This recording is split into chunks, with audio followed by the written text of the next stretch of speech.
नागपंचमी की कथा। नाग देवता के इस कथा को सुनने से हर कष्ट दूर होते हैं। एक नगर में एक सेठ जी रहते थे। उनके 7 बेटे और 7 बहुएं थी। इन 7 बहुओं में से 6 बहुओं के तो पीहर थे, लेकिन 7वीं बहू के पीहर नहीं था। जब वह गर्भवती हुई तो उसे घेवर खाने की इच्छा हो रही थी। उसके पीहर नहीं था तो उसने एक घेवर चुराकर पानी भरने गई तब ले गई। वहां जाकर पेड़ के नीचे घेवर रख दिया और सोचा कि पानी भरकर आराम से घेवर खा लूंगी। जब वह पानी भरकर घेवर लेने गई तो वहां घेवर नहीं मिला। उस पेड़ के पास एक बाम्बी थी, उसमें एक नागिन रहती थी। वह नागिन भी उस समय गर्भवती थी।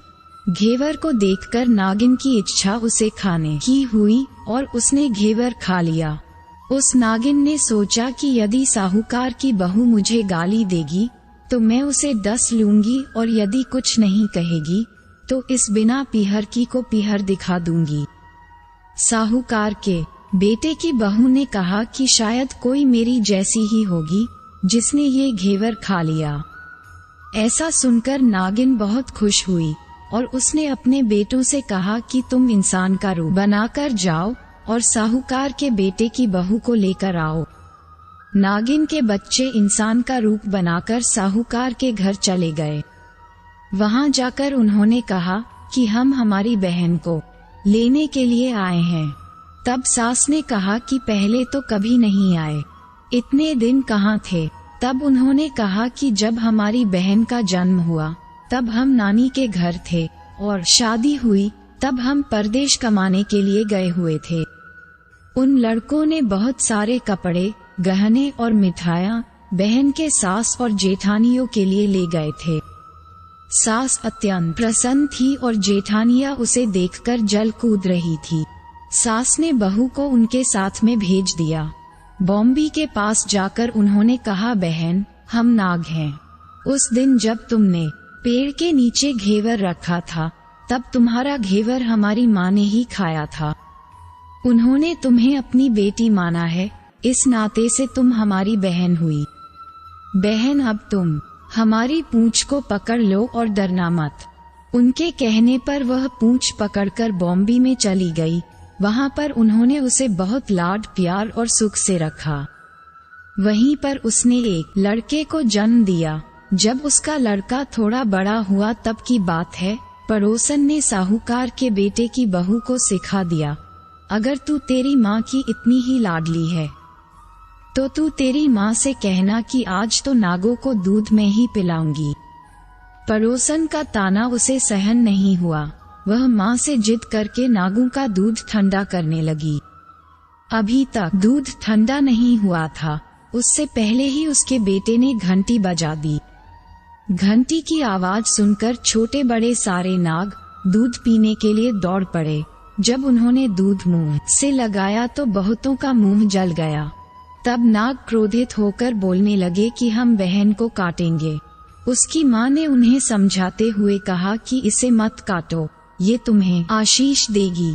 तब साहूकार के बेटे की बहू ने कहा, जियो महारा नाग नागिनी, जियो महारा खड़िया और द्या बीर। बीर उठावे देखनिरो चीर, चीर तो फट जाव पण बीर जीता रेवे। थोड़े दिन बीत जाने के बाद पड़ोसन ने फिर से ताना मारा कि यदि तेरी माँ तुझ पर विश्वास करती तो तुझे 7वें कोटे की चाबी देती। उसने माँ से जिद करके चाबी ले ली और जब ताला खोला तो अंदर झूले में बाबा नाग झूल रहे थे। उसने बाबा नाग से कहा, सत सिया राम बाबा। उन्होंने कहा कि तूने सत सिया राम कर लिया, वरना मैं तुझे डस लेता। तब उसने कहा कि आप तो मेरे पिता हो, मुझे कैसे डस सकते हो। और बोली, जियो नाग नागिनी, जियो वासुकी नाग, जीम मेरो लाड लडाया 9 करोड़ को हार। नाग देवता ने उसको 9 करोड़ का हार दे दिया। माँ ने अपने बेटों से कहा, बाई तो अब बड़े घरों में हाथ डालने लगी है, उसे घर पहुँचा दो। नागू ने साहूकार के बेटे की बहू को बहुत से गहने कपड़े दिए और ससुराल पहुँचा दिया। थोड़े दिनों की बात है, उसका बच्चा झाड़ू तोड़ रहा था। ताई ने कहा, झाड़ू मत तोड़, इतना तोड़ने का शौक है तो तेरे नाना मामा के यहाँ से लाया होता। सांपों ने सुन लिया। माँ से जाकर कहा। माँ ने कहा, 2 झाड़ू सोने की बनवाओ, 2 चांदी की बनवाओ और दे आओ। ताया देखकर जल गई, कहने लगी, इसके तो ताने मारने से धन बढ़ता है। कुछ दिनों के बाद की बात है, बच्चा गेहूं बिखेर रहा था। ताई ने फिर ताना मारा, गेहूं बिखेरने का शौक है तो नाना मामा से ले आता, हमारे यहाँ तो मत बिखेर। सांपों ने सुन लिया, जाकर माँ से कहा। माँ ने कहा, 2 बोरी दाने सोने के घड़ाओ, 2 बोरी दाने चांदी के घड़ाओ और दे आओ। ताया और जल गई, कहने लगी, इसे ताने मत मारो, इसका धन बढ़ता है। छोटी जिठानी लकड़ी लेने गई, वहाँ सांप था। उसने सोचा सबसे छोटी को भेजना चाहिए, सांप उसे खा जाएगा तो मुसीबत मिट जाएगी। छोटी बहू लकड़ी लेने गई तो वहाँ सांप बैठा था।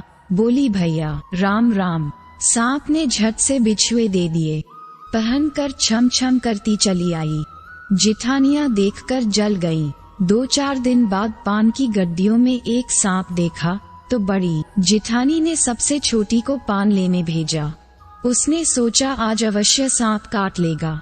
सांप को देखकर छोटी बोली, भैया घर के क्या हाल चाल हैं? घर में सब ठीक तो हैं? सबको मेरा राम राम कहना। सांप ने मुंदड़ी पहना दी। जिठानियां फिर जल कुड़ गईं। उसका पति दुकान से आया, तब सिखा दिया कि तेरी बहू के तो सांप बिच्छू से दोस्ती हैं। साहूकार का बेटा अपनी बहू से रात को कहने लगा, सच सच बता, सांप बिच्छू तेरे क्या लगते हैं जो तुझे काट खाने के बजाय गहने देते हैं? बहू ने कहा, वो तो मेरे भाई भतीजे लगते हैं। फिर उसने सारी बात अपने पति को बताई। पति ने कहा, तो क्या तेरे भाई भतीजे तुम्हें ही बुलाते हैं, कभी अपने जमवाई को? यानी हमें तो बुलाते नहीं हैं। आने कोने में छुपे सांपों ने बात सुन ली तो जाकर अपनी माँ से कहा। माँ ने कहा, दोनों को बुला लाओ। वे इंसान का रूप बनाकर दोनों को व बच्चे को बुला लाए। खूब कपड़े गहने देकर तीनों को विदा किया। ऐसा समर्थ पीहर नाग पंचमी की कहानी कहने वाले को, नाग पंचमी की कहानी सुनने वाले सबको मिले। जैसी अनपीहरी वो पहले रही थी, किसी को भी न रखें। ये थी नाग पंचमी की कहानी। हम आशा करते हैं कि आपको नाग पंचमी की कहानी, नाग पंचमी व्रत कथा पसंद आई होगी। ऐसी ही और कहानियों के लिए हमारे चैनल आध्यात्मिक इंसान को सब्सक्राइब करें। ओम नागदेवताय नमः। हर हर महादेव।